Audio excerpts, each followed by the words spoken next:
Eu não sei qual que é a fase que você está passando hoje, mas o que você faz quando você chega em casa? Às vezes você não chega de noite, mas essa hora vem. Você está na sua cama. O que vem na sua cabeça? Será que vem tudo que você passou durante o dia? Ou você pensa no que você vai passar no dia seguinte? Ou você pensa no que você fez nesse dia e que vai impactar no dia seguinte? Ou não passa nada na sua cabeça? Ou você está no WhatsApp? Se você estiver no WhatsApp, você sabe que se você estiver no WhatsApp, você manda uma mensagem. Se não for uma mensagem muito importante, em 5 minutos você esqueceu o que você escreveu. Agora, se for uma mensagem importante, vai demorar mais uns dias. Tão rápido que é a nossa vida hoje em dia. A gente pode ficar de noite sentado na cama, refletindo sobre tudo o que aconteceu. A gente pode planejar o dia seguinte, e isso é muito bom. É bom a gente fazer planejamento. A própria Bíblia fala isso, né? A gente deve planejar a nossa vida. A gente deve planejar de forma que a gente entregue ela aos pés da cruz, para Deus, para que Ele também molde o nosso coração e que a gente aceite toda a vontade de Deus sobre a nossa vida. Mas isso não quer dizer que a gente deve retirar os planejamentos, né? Uma vida não planejada está fadada ao fracasso, ou no mínimo um pouco de frustração, né?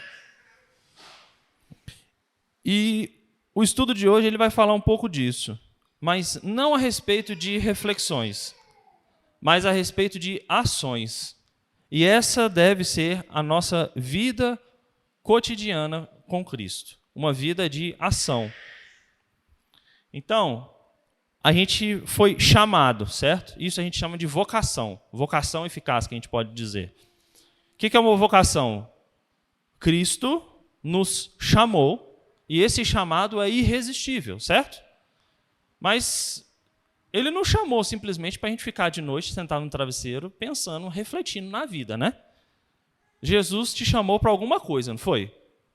Me fala a primazia, a primeira coisa para que Jesus te chamou. Você consegue responder? Adorar, glorificar e viver para Ele, certo? Beleza. Isso é uma ação, não é? Então, se a gente está na igreja, se a gente está fazendo qualquer coisa, a gente está adorando, glorificando a Deus, a gente está agindo, certo? Isso é um verbo, né? Adorar, glorificar, exaltar. Então, isso é uma ação, né? Então, a gente saiu do modo descanso e de reflexão, agora a gente está no modo de agir. E a gente também tem um dever, não tem? Qual que é o nosso dever? Alguém consegue puxar assim da cartola? A gente tem um mandato, não tem? Que a gente deve fazer? É o quê, Keila? Pregar. Como que está escrito na Bíblia? Ide e pregar o evangelho. Isso também é o quê? É uma ação, certo? Então a gente não está no mundo só das ideias. Então nós somos seres racionais, intelectuais, que a gente precisa agir o tempo inteiro. Então primeiro a gente descobriu que a gente age para Deus, glorificando, exaltando, adorando a pessoa que Ele é, e a gente também age cumprindo aquilo que Deus requer de nós, empregando a palavra dEle, e indo ao mundo e falando do evangelho dEle, certo? Então, essas duas ideias, elas não batem com uma ideia daquela pessoa que chega na igreja, senta no banco da igreja, antes de terminar o culto, 10 minutinhos, ela já está cascando fora da igreja e ela cumpriu a obrigação dela. Essa ideia não bate. Por que essa ideia não bate?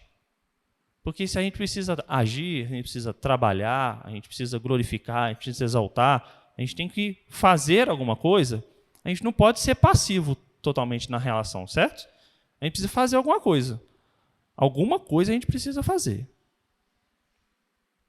Então, a gente, como a nossa vida é muito ocupada, e às vezes alguns estão numa fase mais ocupada do que outros, mas a gente não tem muito tempo para refletir. Então, se a gente, por exemplo, eu hoje estou aqui dando esse estudo, eu tive que me concentrar, estudar em casa, separar um tempo, preparar o estudo, certo? Se você veio aqui hoje também, você deixou coisas pendentes na sua casa. Com certeza tem parte da sua casa que está suja.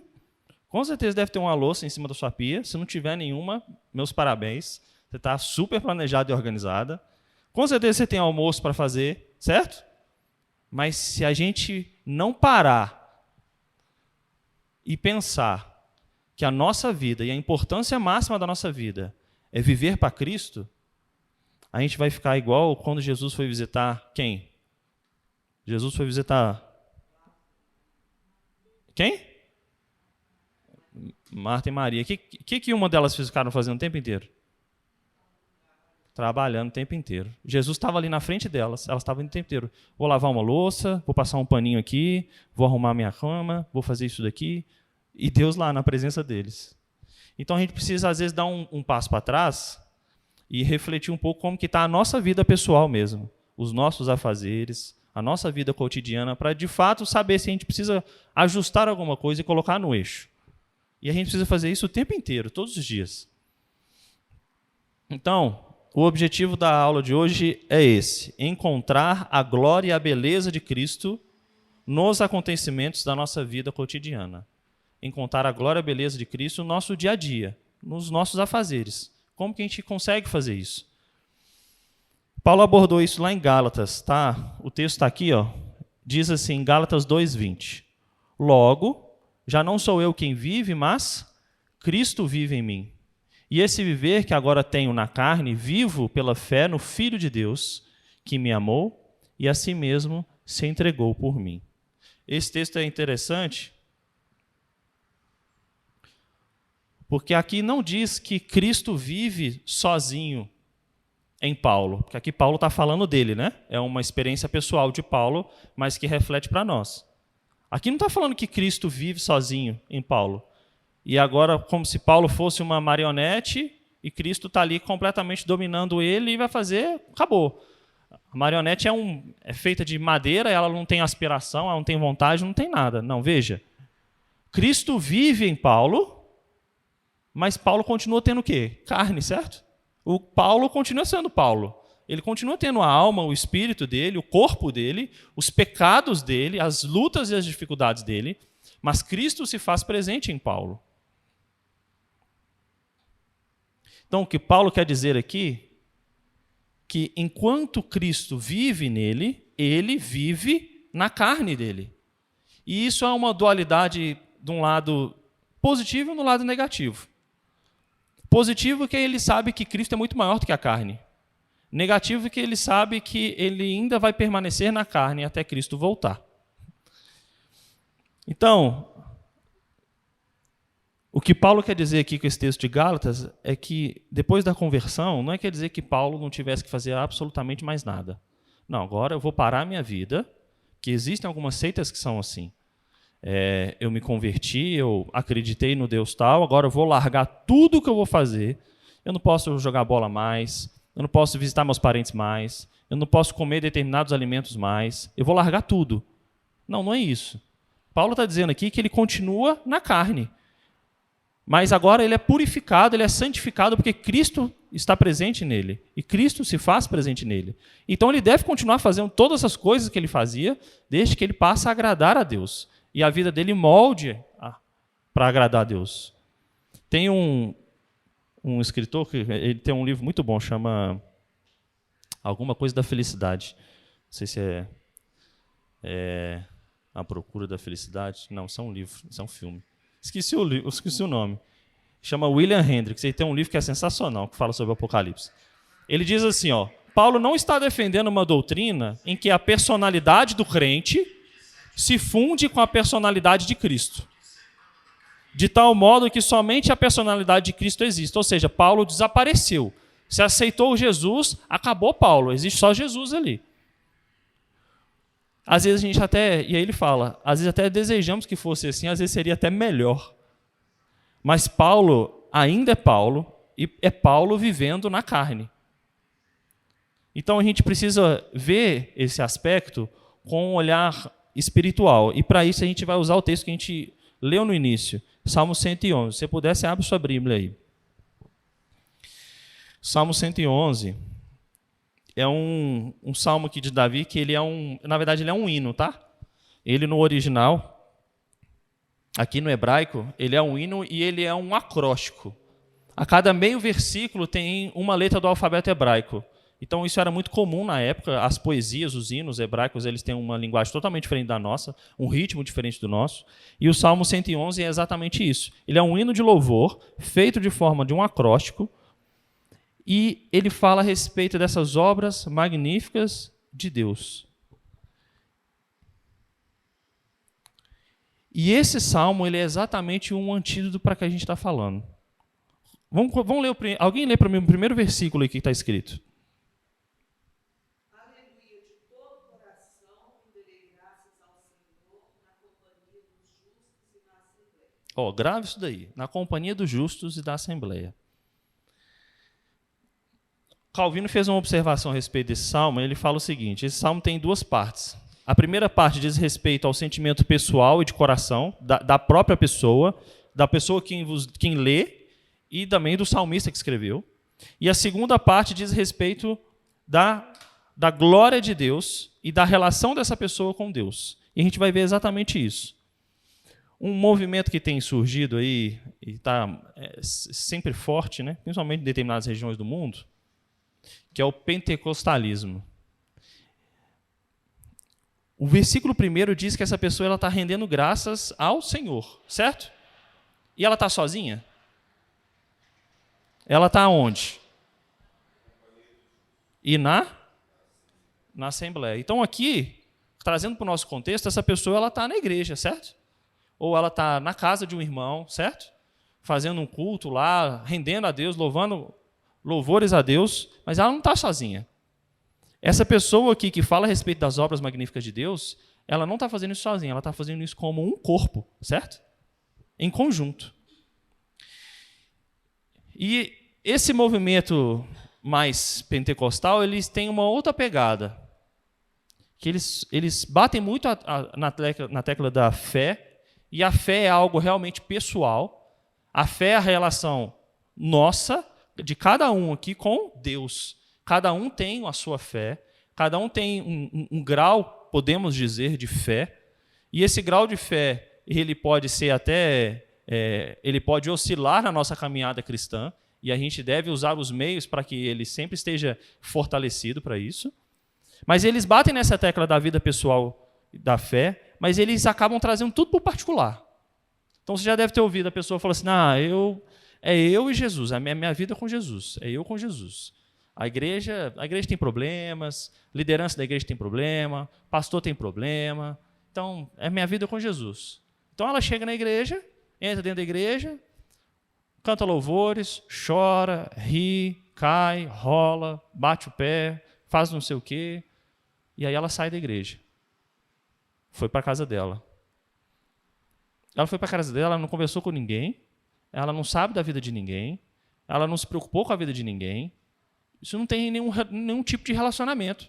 E eu estou falando a respeito dessa vida de Jesus com essa pessoa, trazendo para o lado pentecostal, mas a gente precisa também trazer para o nosso lado. Muitas vezes a gente tem esse tipo de atitude. A gente chega na igreja, chega em determinado horário, participa ali, bati meu cartão, vou embora para casa, acabou. Mas não é isso que o salmista está dizendo aqui. Ele está dizendo algo a mais, algo mais profundo, algo relacionado à comunhão. Outros falam assim com a igreja: eu tenho que ver o que a igreja tem de bom para me dar. O que eu consigo tirar de bom da igreja? Porque se a igreja não consegue me dar nada de bom, o que eu vou fazer ali? E isso é mais comum do que a gente imagina. E não só no movimento pentecostal, no movimento reformado, na igreja católica, na igreja luterana. Eu vou para a igreja não está me dando nada de bom. Aí dá vontade de falar assim: certo, você é parte de um corpo, certo? Você está falando que o braço, o peito, o ombro não está te dando nada de bom, certo? Mas você que é a perna, você está andando, você está fazendo alguma coisa de bom para a igreja? Você está contribuindo com alguma coisa para a igreja? Porque você faz parte da igreja. Você não é passivo no corpo da igreja. Ninguém é totalmente passivo no corpo da igreja. Cada um tem mais trabalho que o outro, às vezes tem um que tem mais responsabilidade em determinada tarefa que o outro, mas todos fazem parte de um corpo. E todo o corpo precisa estar bem ajustado e trabalhando para o cabeça da igreja. E quem é o cabeça da igreja? Cristo. Então, essa conversa de que eu não estou conseguindo me nutrir muito bem, ir para a igreja, não estou conseguindo tirar algo de bom. Às vezes, de fato, tem determinada igreja que não vai conseguir tirar nada de bom, mas você tem que ir para uma igreja que você consiga. Você consiga não absorver aquilo que ele está sendo feito de bom, mas também fazer algo de bom. O salmista aqui apresenta exatamente esse antídoto, que ele louva a Deus na presença dos justos, ou seja, aqui está falando dos crentes em si, dos cristãos em si, e ele ainda coloca um a mais, que é para especificar ainda mais ainda. Olha, eu rendo graças a Deus na companhia dos meus irmãos, quando eu estou na rua, quando eu estou almoçando com eles, quando eu estou visitando eles, quando eu estou trabalhando com um deles, mas também na assembleia, na própria assembleia. Eu não faço isso sozinho. Ninguém louva a Deus no momento de culto solene, é bom a gente ter isso muito em mente. Ninguém está louvando a Deus de forma particular. Existe uma parte disso? Existe. Existe a parte pessoal, porque nós somos pessoa. Mas a gente tem que ter muito bem na ideia, na cabeça, que quando nós estamos aqui no culto solene, nós estamos louvando a Deus, e na escola dominical também, estou falando culto solene, mas na escola dominical também agora. Quando a gente louvou a Deus, e tem equipe de louvor aqui na frente, nós estamos louvando a Deus como um corpo. E esse corpo, se não está bem ajustado, saiba que a parte que não está ajustada é a parte que tem responsabilidade nisso. Então, já viu quando a pessoa às vezes está cantando, nossa, tá naquele ali, molinha, tal, morna. E às vezes tem uma outra pessoa que está mais animada. Isso faz parte do corpo.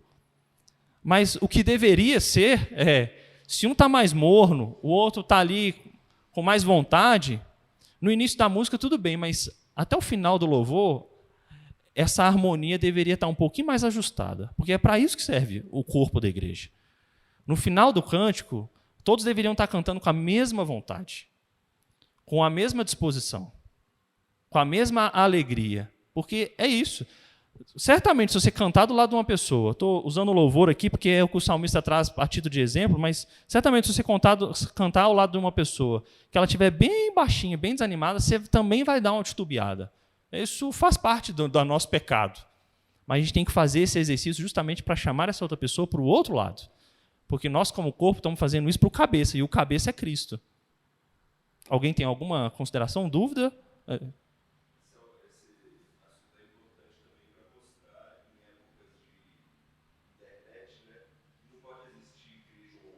Boa, verdade.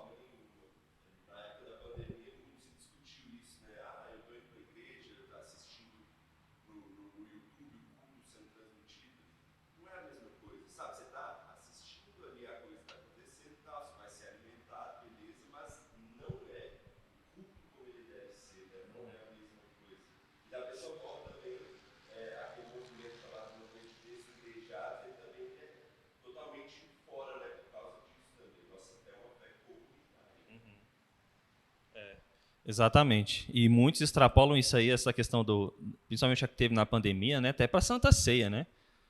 Quantos que não, né, estão lá na frente da televisão, aí o pastor está lá na frente, ele faz até um tintim e com a TV ali e bênção, né? Queira.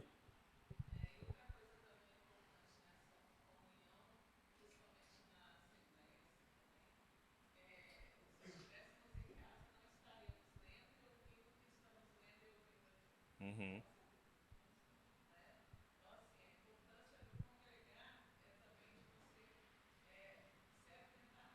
Uhum.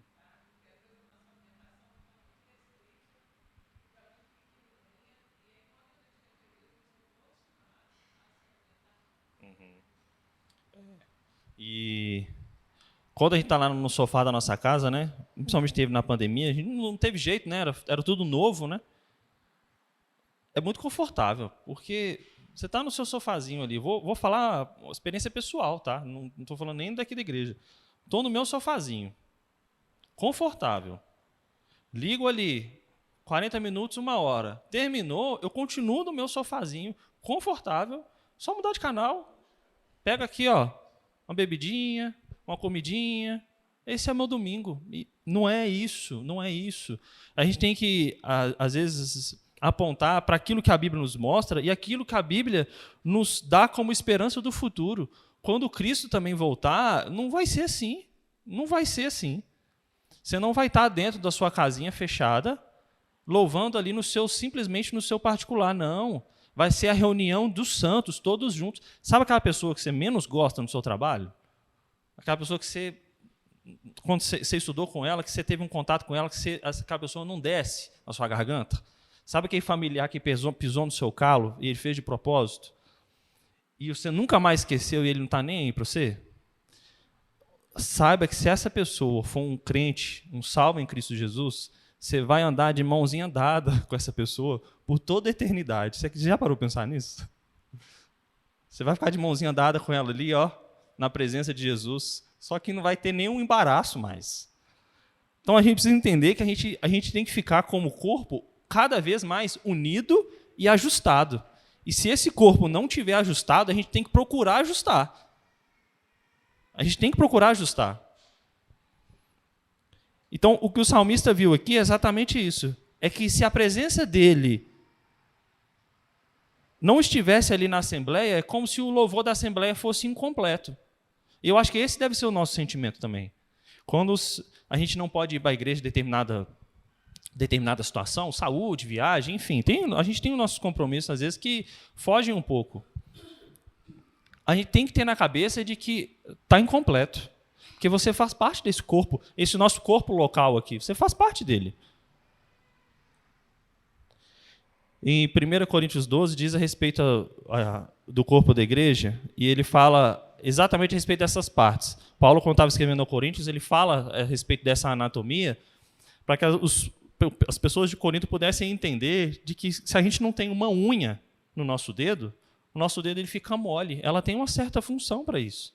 Se a gente perde um dedão ou perde um indicador, a gente tem uma certa limitação. E com a igreja é exatamente assim. Quando um irmão ou outro irmão ele se afasta ou ele se isola e o corpo não está bem ajustado, a igreja padece disso e ela precisa desse ajuste.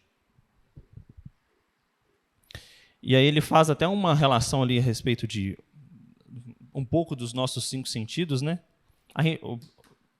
Quando a gente tem os 5 sentidos, a gente consegue o paladar, o olfato, a audição, enfim. A gente tem uma capacidade sensorial completa.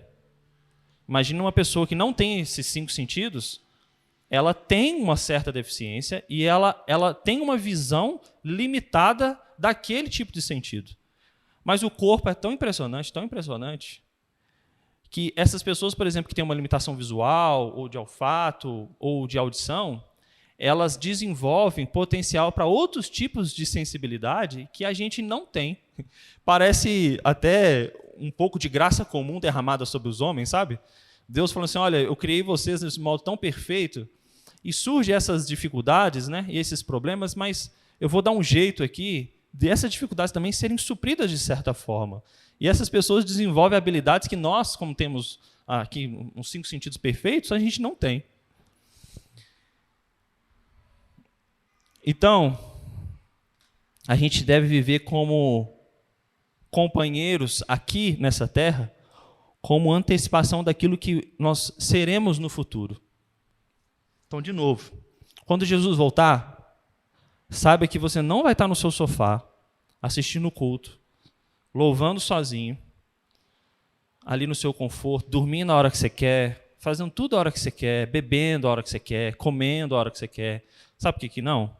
Porque nós somos uma geração muito egoísta, muito egoísta. A gente quer fazer as coisas do nosso jeito, da nossa hora, do que a gente quer. E não vai ser assim quando Jesus voltar, não.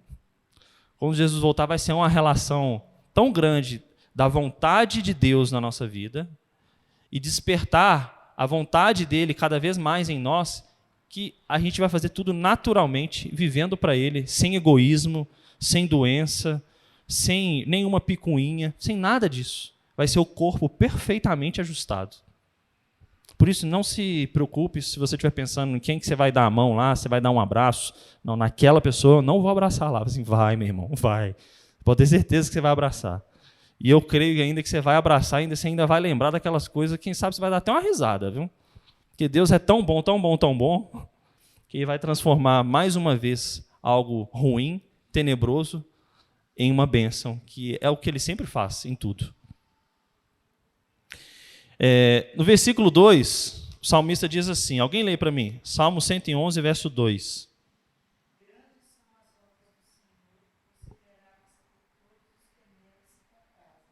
Aqui o salmista ele está vislumbrando tudo aquilo que Deus fez pelas suas mãos. Então, uma vida cotidiana centrada em Cristo, ela precisa ter um corpo bem ajustado. E para ter um corpo, lembre-se que esse corpo é a Assembleia, é a Igreja de Cristo reunida.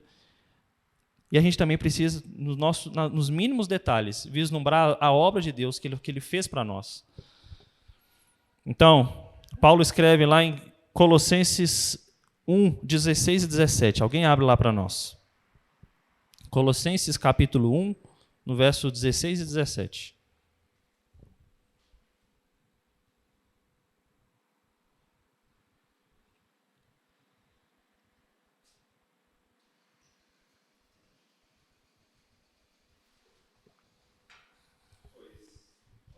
Pode?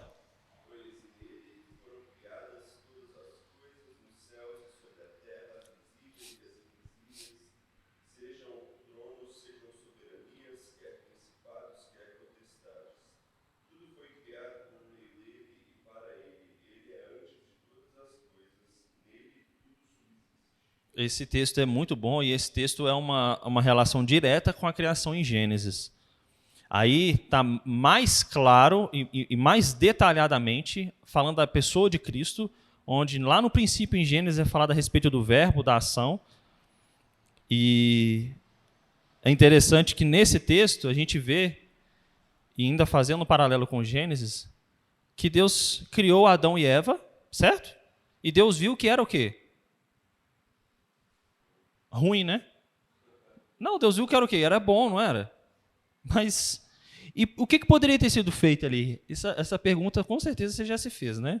Deus poderia ter feito Adão e Eva ali, não ter dado ali o que a gente chama às vezes de livre-arbítrio antes da queda, não ter dado a possibilidade deles caírem, e eles serem perfeitos, certo? Em Cristo, nele, em Deus, e nunca terem pecado, terem tido seus filhos, e o mundo não estaria desse jeito, certo? Poderia, não poderia? Poderia. Mas Deus, Ele queria nos desenvolver. E nos desenvolver, de certa forma, a gente precisaria criar esse potencial, não estando ali simplesmente blindado e sendo uma marionete. Não, Deus nos deu ali a total possibilidade, deu, na verdade, para Adão e Eva, a total possibilidade de seguir os dois caminhos. Só que muita gente, não, isso é ruim, porque teve tanta morte, teve tanta doença, tanta guerra, olha o mundo do jeito que está. Sim, eu posso te falar, no final, o final vai ser sempre bom, e o final já está escrito. O final é maravilhoso. Então, se a gente estiver nele, vivendo para ele, nas obras dele, a gente não precisa se preocupar com essas coisas. A gente tem que ter só descanso. Então, cada vez que tem uma descoberta científica, um avanço de tecnologia, nos últimos... Acho que foi ontem, eu vi alguma imagem, eu estava vendo um filme ontem com a Mari, aí passava na década de 80, e aí um cara foi pegar um telefone com a mulher, né? Ele estava ali querendo conhecer mais, ele foi pegar um telefone, ela anotou o telefone num papel e entregou para ele. Esse cara não ia mandar um WhatsApp na hora, né? Ele ia ter que chegar em casa, esperar um horário ali, para ver se ligava para ela, discar, né? Esse telefone que você discava assim, né? Eu sou dessa época ainda, né? Esperava voltar. Hoje em dia você pega o telefone, manda um WhatsApp ali na hora, acabou. Hoje em dia está tudo muito corrido. E esse avanço, ele culmina para a volta de Jesus. Cada vez mais que as coisas são mais aperfeiçoadas, cada vez que são mais desenvolvidas e também são mais difíceis de se viver, de falar e de testemunhar. Tudo isso aponta para aquilo que já está escrito e revelado na palavra de Deus. O John Wesley, ele lia seu jornal, ele é um reformador, ele falava assim: saber como Deus estava governando o mundo. Ele não queria ler a notícia de jornal pela notícia em si.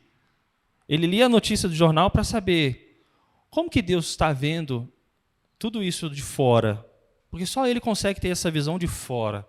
A gente está todo mundo dentro. Mas ele tinha certeza de que Deus estava governando todas as coisas. E por isso, um outro exercício para uma vida cotidiana centrada em Cristo é a gente saber controlar muito bem o nosso tempo. Às vezes a gente trabalha muito, às vezes a gente estuda muito, às vezes a gente brinca muito, às vezes a gente come muito, às vezes a gente cozinha muito, às vezes a gente limpa muito. Eu tenho uma filha, por exemplo, que ela quer limpar o tempo inteiro. Ah, que bonitinho. Olha, ela gosta de tudo organizado. Não, é uma pecadora. É uma pecadora.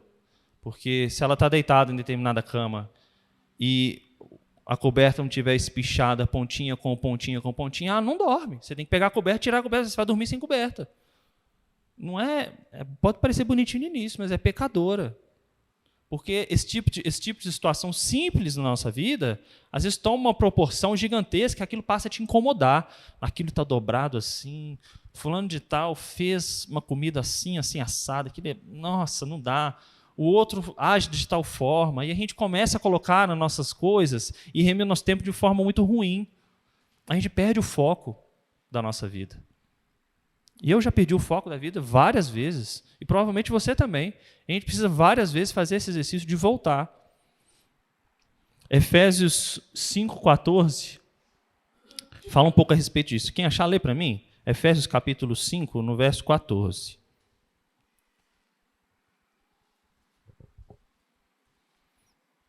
Outra pessoa abre em Hebreus 9, 27. Hebreus capítulo 9, no verso 27. Efésios 5,14 e Hebreus 9, 27. Quem achar pode ler aí.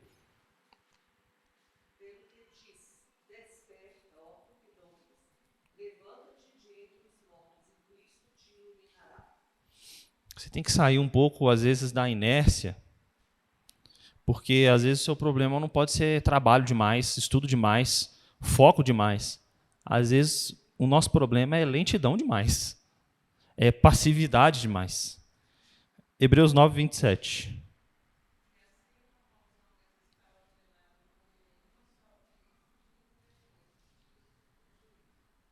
A gente vai morrer uma vez só. E a gente vai viver aqui nesse mundo uma vez só, dessa forma. Então a gente precisa ter sempre esse controle de fazer sempre o bem, o melhor e da melhor forma. E Deus está agindo em cada detalhe dessa história com um H maiúsculo. Olha o que está lá no Salmo 111 ainda, o verso de número 6. Eu vou ler, diz assim: manifesta ao seu povo o poder das suas obras, dando-lhe herança das nações.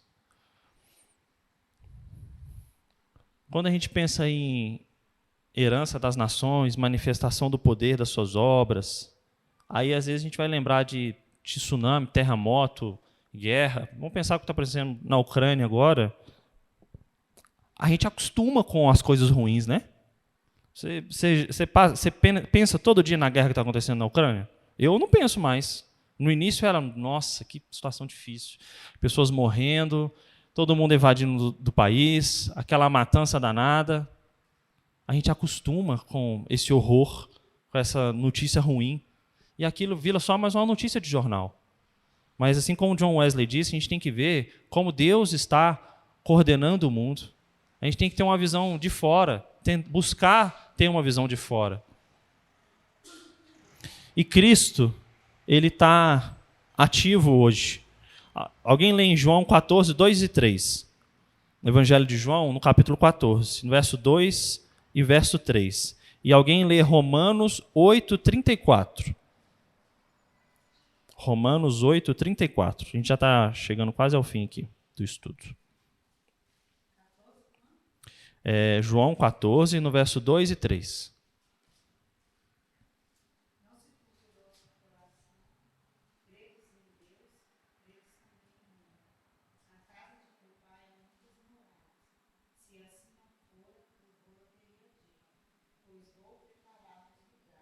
Essa aí deve ser a nossa esperança. Que quem está preparando o lugar para nós é Jesus, é Cristo. O mesmo que fez o céu e a terra, o verbo, o agente, criador de todas as coisas. Romanos 8, 34.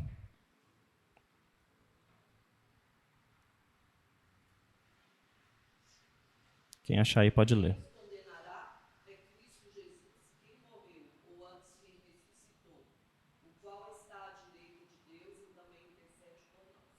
Aquele mesmo que está construindo uma morada é o mesmo que intercede, é Jesus.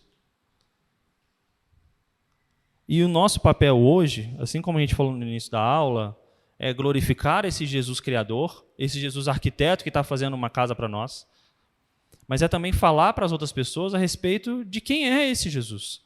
Então, esse cristão que é meio 007, né, que a gente fala, ninguém sabe quem ele é, nunca ouvi falar, ele parece que ele é um pouco diferente, tem uns valores aí, mas ele nunca falou de verdade. Ele nunca trouxe uma pessoa de fato de verdade. E não é isso que a palavra de Deus nos requer. Ela quer que a gente, o ID é um mandato, é uma ordem, que fala assim, olha, você tem que ir, você não tem opção de ficar em cima do muro e nem ficar do lado de cá, não, você tem que ir, você tem que falar, você tem que pregar.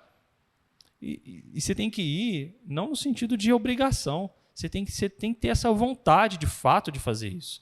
E se você não tem essa vontade de fato de fazer isso, busque, ore a Deus, peça a Deus para que Ele te dê essa vontade.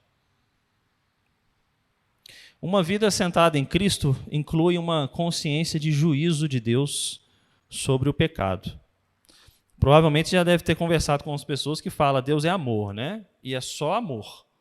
E aí você exclui os outros atributos de Deus. Só que nosso Deus é indivisível, né? Ele é 100% amor e ele é 100% juízo. E uma vez que ele foi ofendido, ele precisa de fato ter 100% amor com 100% de juízo. Então, a gente tem que lembrar que uma vida cotidiana centrada em Cristo, a gente tem que ter sempre em mente, Deus odeia o pecado. Deus odeia o pecado. Então, quando a gente peca, a gente tem que ter consciência na hora de que a gente está ofendendo primeiro a Deus. Segundo, a gente está ofendendo o nosso irmão, a nossa irmã. E isso deve, de fato, nos entristecer. Os frutos que a gente vê num cristão, que se ele peca, e ele vai pecar, todos nós somos pecadores, mas se ele não se sente entristecido por aquilo que ele pecou, incomodado e busca uma mudança, tem algo de errado na vida dele. O autor aos Hebreus nos conta que Deus fez um juramento, né? Vamos abrir lá? Esse texto é importante a gente ler para a gente entender.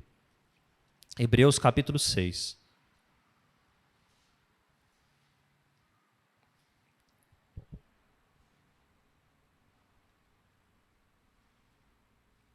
Hebreus 6, 16 a 20. Esse texto é importante porque ele nos mostra de fato quem é Deus e quem somos nós. O texto diz assim, acompanha a leitura. O subtítulo que está aí na Bíblia é Imutabilidade da promessa de Deus. Diz o verso 16. Pois os homens juram pelo que lhes é superior. Eu juro pela minha mãe, juro pelo meu pai, eu juro por tudo que é mais sagrado. Eu juro por isso aqui. Os homens fazem assim. E o juramento desses homens serve de garantia para eles e ao fim de toda contenda. Por isso Deus, quando quis mostrar mais firmemente aos herdeiros da promessa, ou seja, nós, a sua imutabilidade e o seu propósito, o próprio Deus ele se interpõe como juramento. Para que, mediante duas coisas imutáveis, nas quais é impossível que Deus minta, ou seja, Deus jurando por Deus, se colocando como Deus, É impossível que Deus minta. Forte alento tenhamos no que já corremos para o refúgio, a fim de lançar a mão da esperança proposta, a qual temos por âncora da alma, segura e firme, que penetra além do véu, o véu que foi rasgado, onde Jesus, como precursor, entrou por nós, tendo se tornado como sumo sacerdote para sempre, segundo a ordem de Melquisedeque. Aqui está falando de um pacto de Deus Pai com Deus Filho. Esse Deus Filho, ele entra no véu, ele rasga o véu, e é Deus jurando por Deus, atestando que me colocando ali como a outra pessoa da Trindade, e sou garantia de que isso será cumprido. Isso é importante que a gente tenha em mente que Deus não vai parar na metade da Bíblia e na metade da história. Assim como o John Wesley viu o jornal, a gente também tem que ler essa história, que é a palavra de Deus, e ter a certeza de que ela vai ser cumprida até o final, e que esse cumprimento até o final, que é jurado pelo próprio Deus, deve nos trazer paz e esperança e alegria para os tempos vindouros. Alguém tem alguma pergunta?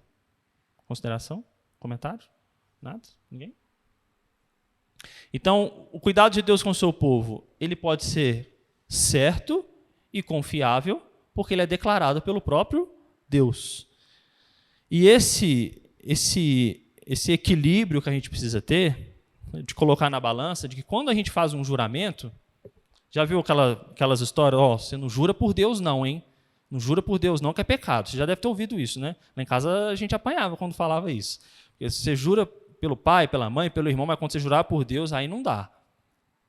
Aqui, isso deve nos trazer uma certa disparidade do que é o homem fazendo o juramento e o que é o juramento que Deus já fez e que ele está cumprindo esse juramento que ele já fez. Isso é a maior, como o próprio texto diz, a maior âncora da nossa vida. A gente vai estar extremamente preso a ele e a segurança vai ser ele. Não importa a tempestade que o barco passa. E nós que somos corpo, como a gente tem tratado, a noiva de Cristo, ela não se alegra só na pessoa de Cristo, mas também nos caminhos de Cristo. E a Trindade nos revela isso. Cristo, ele tem alegria em fazer a vontade do Pai, certo? E da mesma forma nós, como noiva, devemos ter alegria em fazer a vontade de Cristo, que é o nosso noivo. Hebreus, vamos virar um pouco das páginas aí, Hebreus capítulo 10, verso de 5 a 9. Hebreus capítulo 10, do 5 a 9, diz assim: Por isso, ao entrar no mundo, diz, sacrifício e oferta não quiseste, antes um corpo me formaste. Não te deleitaste com holocaustos e ofertas pelo pecado. Então eu disse, eu estou aqui, no rolo do livro está escrito a meu respeito, para fazer, ó Deus, a tua vontade. Depois de dizer como acima, sacrifícios e ofertas não quisestes, nem holocaustos e oblações pelo pecado, nem com isto te deleitaste, coisa que se oferece segundo a lei, então acrescentou, Jesus falando, eis, aqui estou para fazer, ó Deus, a tua vontade. Remove primeiro para estabelecer o segundo. Retire o sacrifício da lei que apontava para mim, e eu estou aqui para me sacrificar e fazer a vontade de meu Pai. Então, todos já viram um casamento, né? Todo mundo já viu um casamento. Provavelmente muitos já foram no casamento, né? Tem época que tem um atrás do outro. Agora a gente está mais pisando no freio, né? Até que está tendo, né? Até aquilo. Voltou, né? Um pouco, né? No casamento a gente pode falar que a gente tem duas pessoas que estão muito ansiosas, mas todo mundo está ansioso. Alguns estão ansiosos para comer, outros ansiosos para beber, alguns querendo levar docinho para casa, outros estão querendo saber qual vai ser a palavra que o pastor vai dar, alguns estão querendo saber como é que vai ser o voto dele, ou o voto dela, ou se não vai ter voto nenhum. Mas tem duas pessoas que estão extremamente ansiosas. Um é a noiva e o que está tremendo igual vara verde é o noivo. O noivo entrou, ninguém deu muita importância para ele e ficou lá igual um dois de pau na frente, né? Mas quando a noiva entra, aí é outro patamar. É outro patamar. E aí o homem chora, toca as trombetas e entra a noiva, né? Quem casou vai lembrar isso aí, né? A noiva entrou, o homem derreteu e eis o momento belo, né? É interessante que nesse casamento, para esse casamento acontecer todo, eu tenho certeza de que quem planejou 99,9% das coisas foi a mulher. A decoração foi a mulher que escolheu, os docinhos foi a mulher que escolheu também, você só concordou.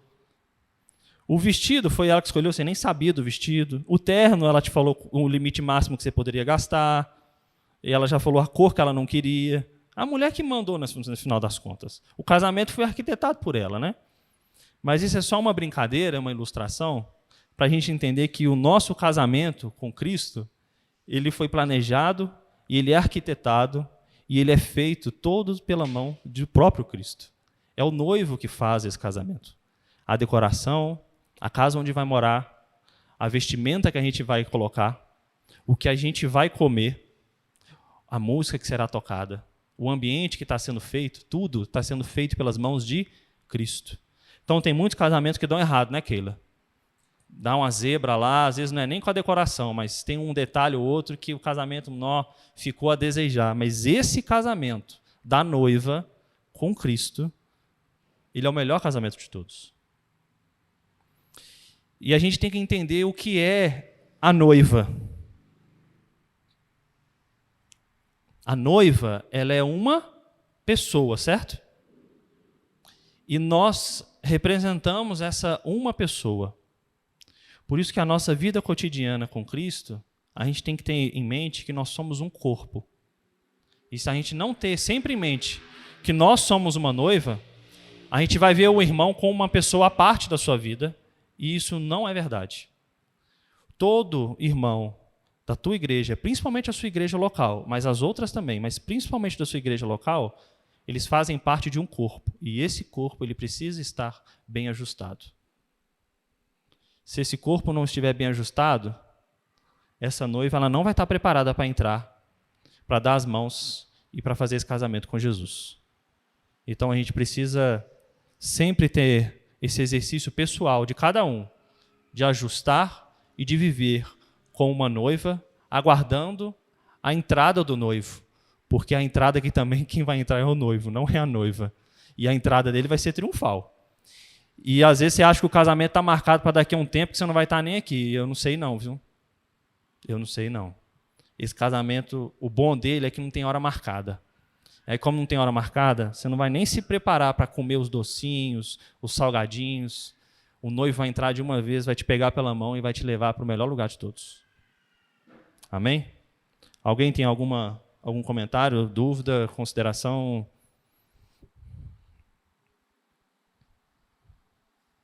Ninguém? Então vamos orar então, para a gente terminar? Deus, obrigado, ó Pai, pelo estudo da Tua Palavra.